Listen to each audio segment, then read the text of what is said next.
Shalom semuanya. Dengan tidak terasa kita sudah memasuki bulan Desember 2025. Di mana tema Natal tahun 2025 yang Tuhan berikan adalah bahwasanya untuk selama-lamanya kasih setianya.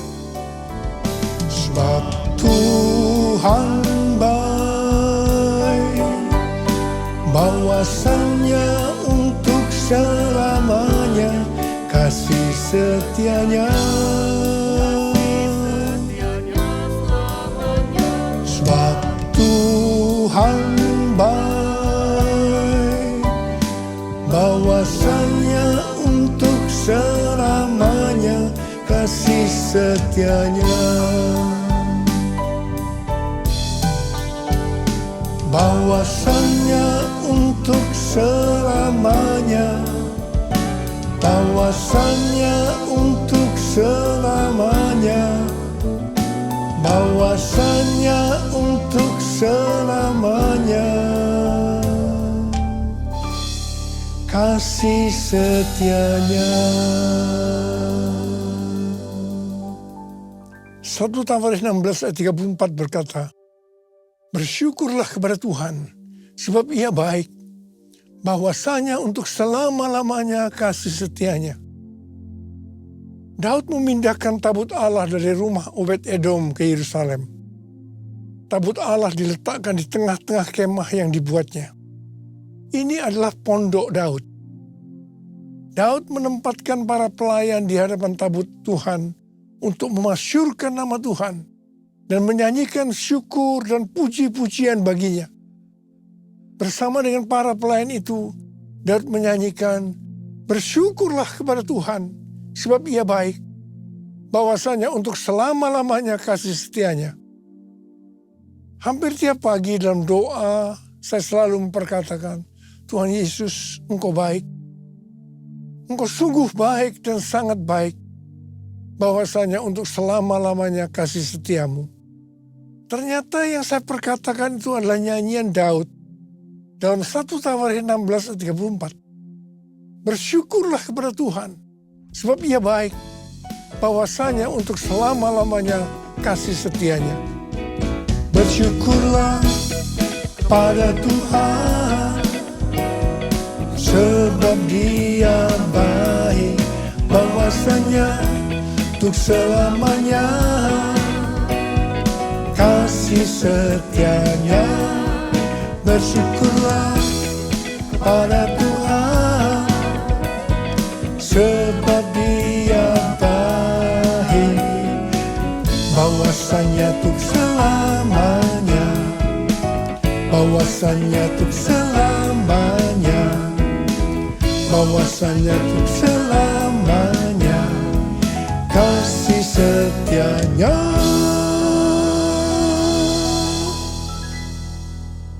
Di sini Daud bersama-sama dengan orang banyak mendeklarasikan kebaikan Tuhan. Sementara doa pribadi Daud kepada Tuhan biasanya memakai kata-kata kasih setiamu, seperti yang saya ucapkan kepada Tuhan. Dalam perjanjian lama, kasih setia chesed memiliki arti rahmat, belas kasihan, dan kesetiaan.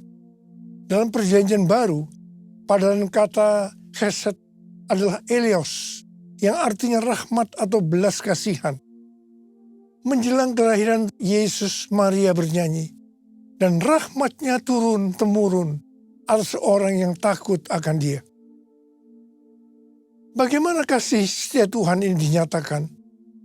Lanjutan nyanyian Daud dalam 1 Tawaris 16 ayat 35 berkata, selamatkanlah kami ya Tuhan Allah, penyelamat kami. Jadi kasih setianya dinyatakan lewat keselamatan yang Ia berikan. Dalam perayaan Natal ini, kita dapat sungguh-sungguh merasakan kasih setianya lewat kelahiran Juru Selamat Yesus Sang Mesias. Yesus lahir dalam dunia untuk menyelamatkan umat manusia.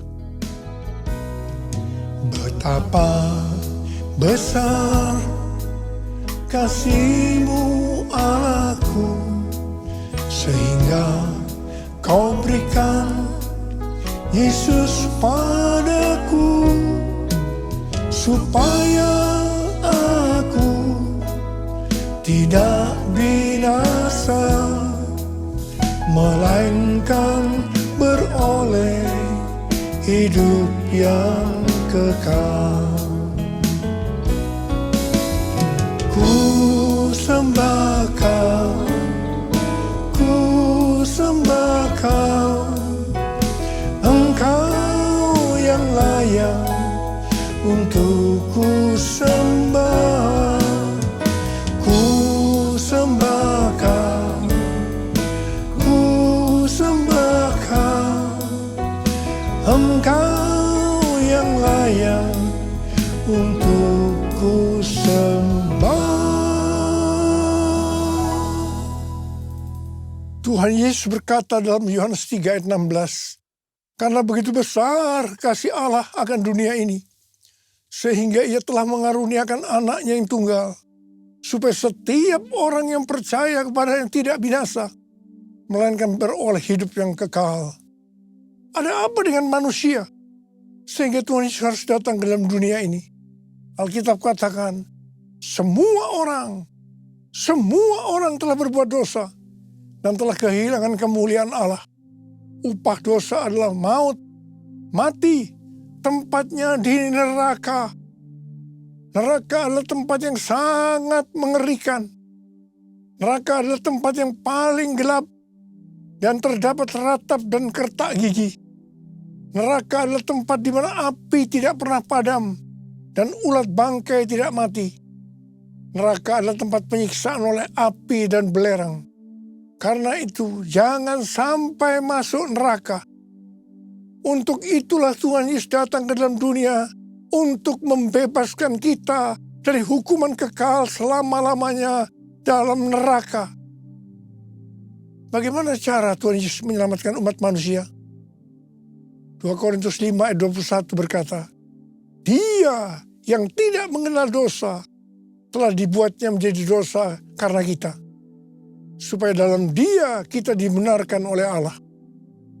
Ini dapat diterangkan sebagai berikut. Tuhan Yesus yang tidak mengenal dosa telah dibuatnya menjadi dosa karena kita. Artinya, Tuhan Yesus harus mati karena dosa-dosa kita. Sebenarnya kita yang harus mati, karena kitalah yang berdosa. Upah dosa adalah maut, mati. Tapi Tuhan Yesus tidak berdosa, telah dijadikan dosa. Artinya Tuhan Yesus yang mati menggantikan kita.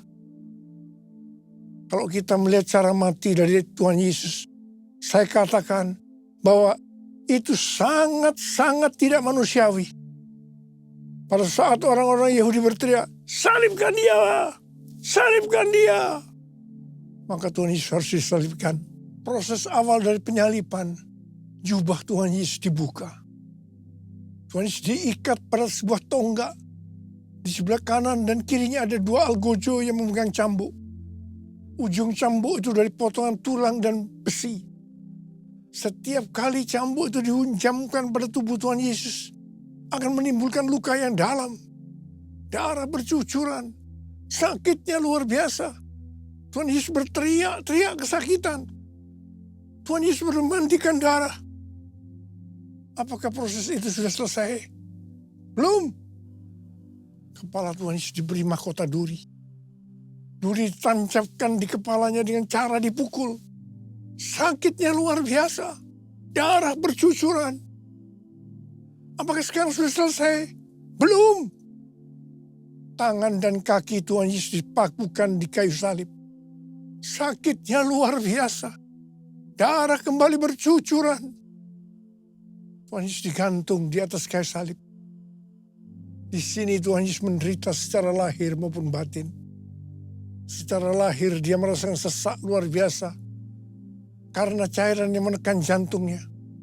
Secara batin dia mendengar dan melihat semua orang menghujat dia, termasuk salah satu penjahat yang ada di sebelahnya.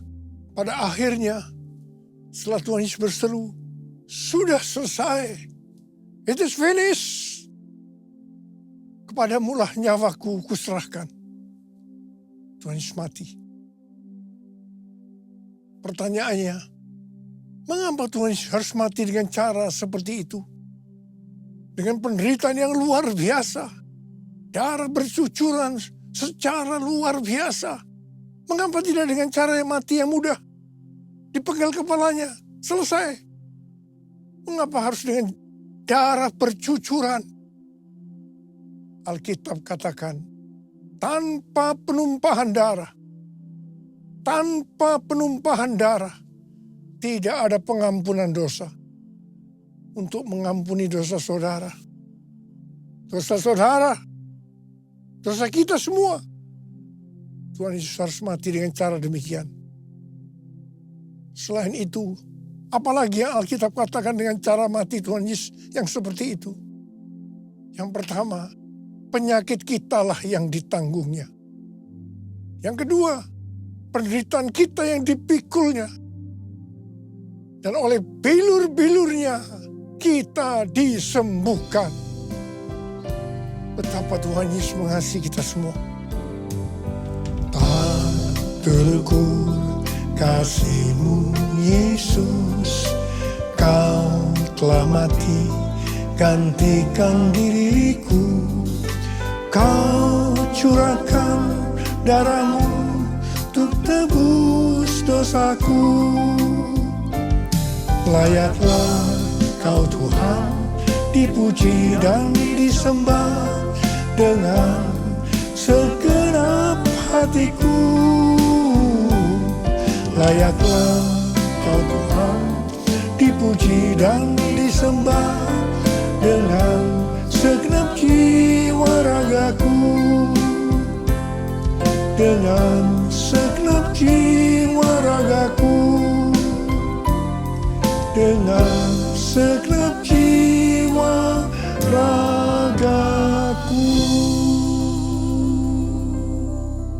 Kita mengenal ada 3 tahap proses keselamatan. Tahap pertama adalah pembenaran, justification. Kita dibenarkan bukan karena perbuatan baik kita, tetapi karena kasih karunia Tuhan yang kita responi dengan iman. Pada tahap ini, setelah kita bertobat dan menerima Tuhan Yesus sebagai juru selamat, kita akan mengalami kelahiran baru. Kelahiran baru adalah proses awal perjalanan rohani kita bersama Tuhan Yesus.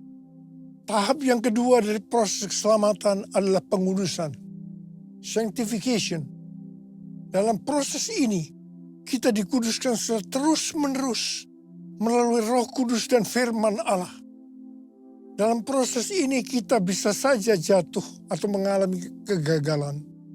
Yang penting, kita jangan berhenti, tapi harus bangkit dan terus maju. Pertobatan adalah kunci untuk kita bisa maju. Goal dari proses pengudusan ini adalah menjadikan kita serupa dengan gambarnya. Roma 8 ayat 29 berkata, sebab semua orang yang dipilihnya dari semula, mereka juga ditentukannya dari semula untuk menjadi serupa dengan gambar anaknya, supaya ia, anaknya itu, menjadi yang sulung di antara banyak saudara. Ini berarti goal kita sebagai orang Kristen adalah menjadi serupa dengan gambarnya. Untuk menjadi serupa dengan gambarnya, maka sesuai dengan 1 Yohanes 2 ayat 6 yang berkata, barang siapa mengatakan bahwa ia ada di dalam dia, ia wajib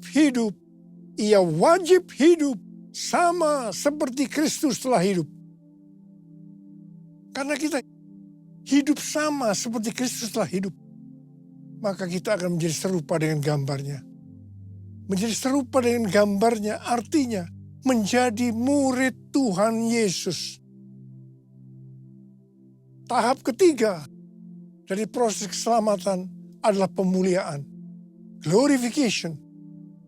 Kita yang menjadi serupa dengan gambarnya, yaitu murid. Pada saat Tuhan Yesus datang di awan-awan untuk menjemput gerejanya, kita akan menerima tubuh yang baru.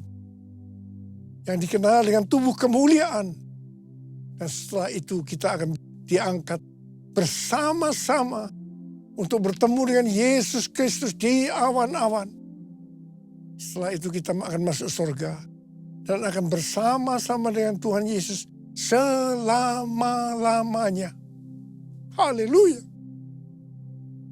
Pesan Tuhan Yesus kepada kita, tetaplah kerjakan keselamatanmu dengan takut dan gentar. Kita akan melihat kasih setia Tuhan Yesus yang ditujukan kepada jemaat di Philadelphia. Wahyu 3 ayat 8 berkata, aku tahu segala pekerjaanmu. Lihatlah, aku telah membuka pintu bagimu yang tidak dapat ditutup oleh seorang pun.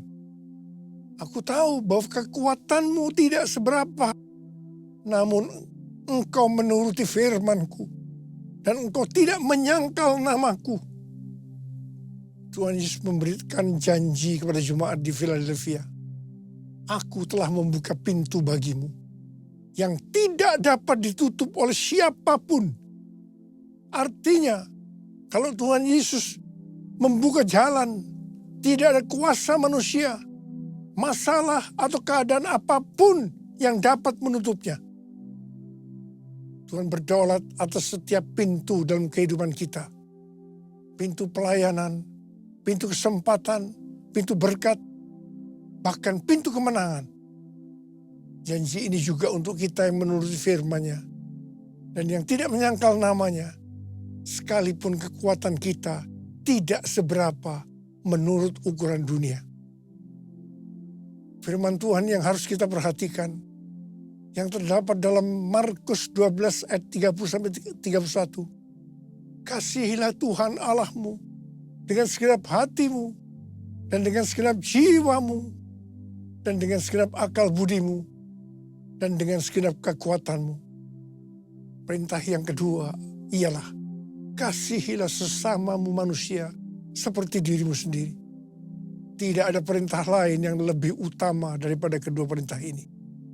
Yang kedua, firman Tuhan yang harus kita perhatikan terdapat dalam Roma 8 ayat 29 yang mengingatkan bahwa goal kita sebagai orang percaya itu adalah menjadi serupa dengan gambar Yesus, yang artinya menjadi murid Tuhan Yesus. Yang ketiga, firman Tuhan yang harus kita perhatikan terdapat dalam Matius 28 ayat 18 sampai dengan 20 yang berkata, Yesus mendekati mereka dan berkata, kepadaku telah diberikan segala kuasa di sorga dan di bumi. Karena itu pergilah, jadikanlah semua bangsa muridku, dan baptislah mereka dalam nama Bapa dan Anak dan Roh Kudus, dan ajarlah mereka melakukan segala sesuatu yang telah kuperintahkan kepadamu. Ketahuilah, aku menyertai kamu senantiasa sampai akhir zaman. Kita sebagai murid Tuhan Yesus diberi tugas utama untuk memuridkan orang lain tanpa melihat profesi kita. Artinya, kita harus menyelesaikan amanat agung. Banyak aliran kekristenan yang mendapatkan bahwa goal untuk menyelesaikan amanat agung adalah tahun 2033. Yang keempat, firman Tuhan yang harus kita perhatikan adalah yang terdapat dalam Wahyu 2 ayat 10 yang berkata, hendaklah engkau setia sampai mati, dan aku akan mengaruniakan kepadamu mahkota kehidupan.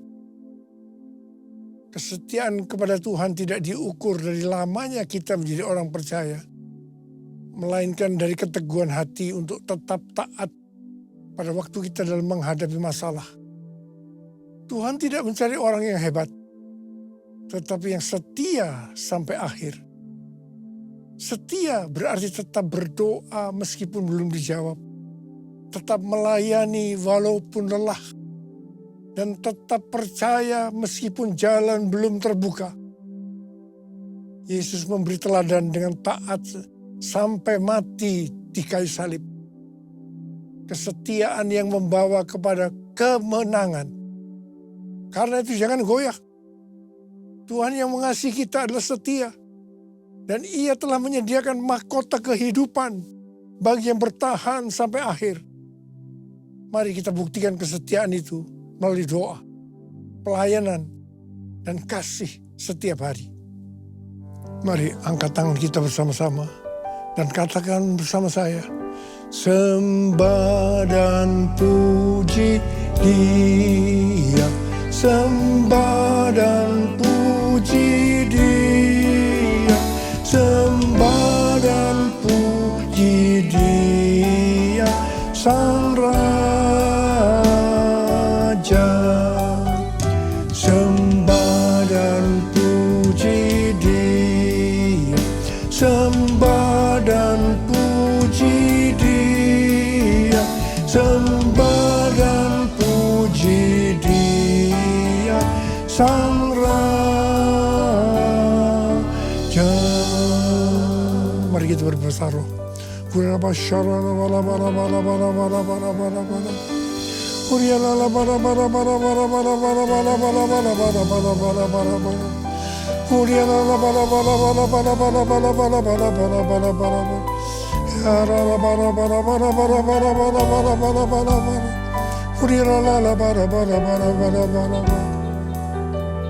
Kami berdoa buat anak-anak-Mu semua Tuhan. Kami akan segera memasuki tahun yang baru, tahun 2026. Berkati mereka berlimpah-limpah-limpah. Tuhan terima kasih, Tuhan terima kasih, terima kasih, terima kasih, terima kasih. Dalam nama Yesus, amin. Mari angkat kedua tangan saudara, terima berkat Tuhan. Kasih karunia Allah yang berlimpah-limpah dalam anak yang tunggal Yesus Kristus. Persekutuan yang manis dan Roh Kudus menyertai kita semua mulai hari ini sampai Tuhan Yesus datang menjemput kita di awan-awan dan bahkan sampai selama-lamanya. Amin. Saya mengucapkan selamat Hari Natal tahun 2025. Tuhan Yesus memberkati berlimpah-limpah-limpah. Amin.